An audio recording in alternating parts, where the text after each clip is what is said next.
जे रुपनाथ ब्रह्मखौ जोंनि गभर्नमेन्टआ सन्मान होयो मान होयो कुनुदिन रुपनाथ ब्रह्मनि मानखौ जोङो हेव खालामा रुपनाथ ब्रह्मनि नामखौ गोजों खालामनो थाखाय जोङो क'क्राझार जितु डिस्ट्रिक्ट हस्पिटाल बे डिस्ट्रिक्ट हस्पिटालखौ जोङो मोजाङै लाखिगोन होननानै बुंनाय बाथ्राया दिनै आरो नंखाय प्रमान जाबाय जोङो बेखौ प्रतिबाद खालामबाय लांबाय थागोन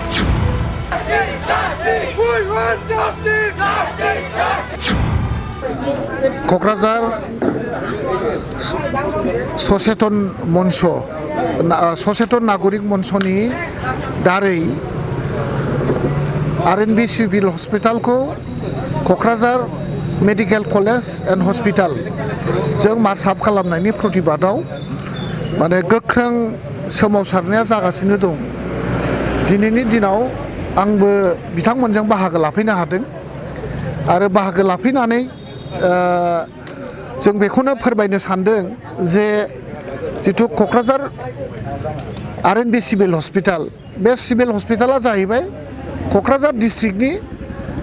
गुबुन गुबुन जितु डिस्पेन्सारिफोर गुबुन गुबुन ओनसोलाव ट्रिटमेन्ट खालामनानै बै ओनसोलनि डक्टरफ्रा फाथायहरनाय पेसेन्टफोरखौ नै बेवहाय रेफारेल हस्पिटाल हिसाबै बेयाव ट्रिटमेन्ट खालामनाय जायो दा बे ट्रिटमेन्ट खालामनाय जि फेसिलिटि बे फेसिलिटिखौ गासैबो माने नसात खालामनानै दा क'क्राझार मेडिकेल कलेज हस्पिटालजों सरजाबनायाव जोंहा खुद्रिनाय दङ मानो होननानै बुङोब्ला डिस्ट्रिक्ट हस्पिटाला डिस्ट्रिक्ट हस्पिटाल हिसाबैनो थानांगौ आरो जितु मेडिकेल कलेज एन्ड हस्पिटाल बे हस्पिटाला गावहानो निजा मोनसे इनफ्रास्ट्राक्चार आरो गावहानो स्टाफ आरो गावहानो जितु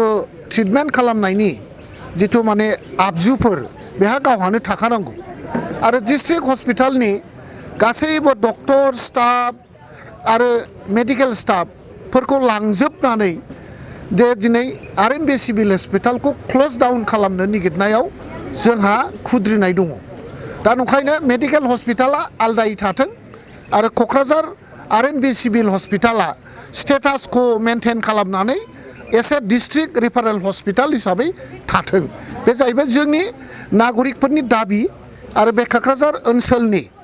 लोगोसे क'क्राझार जिल्लानि खाथि खाला थानाय गाव गावनि गुबुन गुबुन डिस्ट्रिक्ट हस्पिटालनि गोजानाव थानाय ओनसोलनि रायजो राजाफ्रा बेहाय ट्रिटमेन्ट लानायनि बेबस्थाखौ माने उपभग खालामगासिनो दंमोन दा बेनिफ्राय जों गासैबो बन्सित जाबाय आरो बियो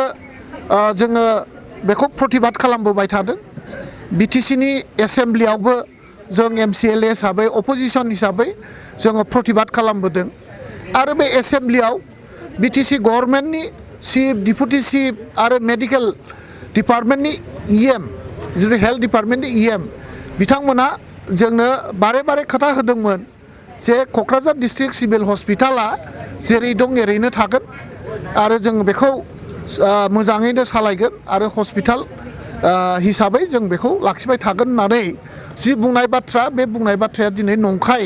प्रमान जाबाय मानो होननानै बुङोब्ला दिनै अलरेडि मोनबा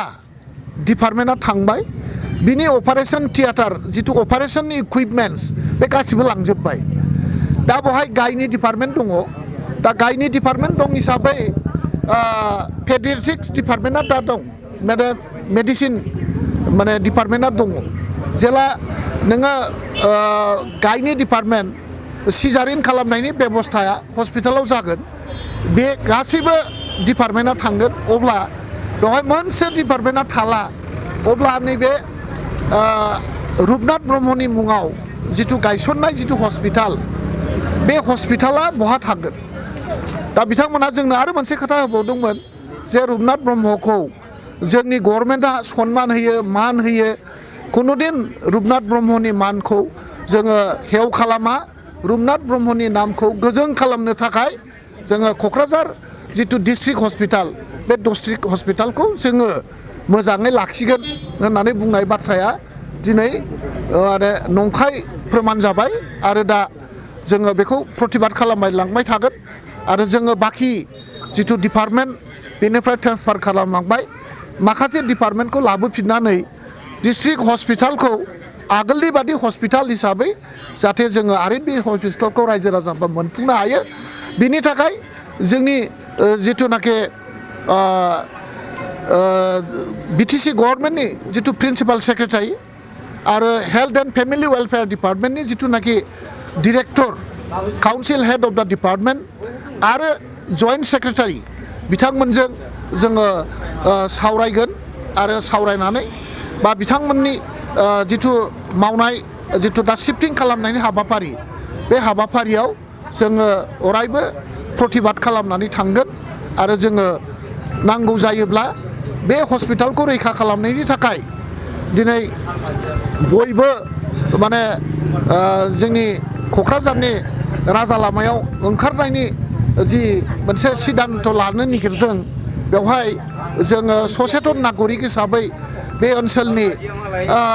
जनप्रतिनिधि हिसाबै जोंबो बे जिथु प्रतिबाद बे प्रतिबादाव पुर्ण समर्थन दं आरो जोङो पुर्ण समर्थन खालामनानै जोङो प्रतिबादाव सहाय खालामलांबाय थागोन होननानै जोङो दिनै रोखायै जोङो बयबो सिद्धान्त लालायलायबाय जों बेखौ नोंथांमोननि गेजेरजों दिनै जों फोसावबाय।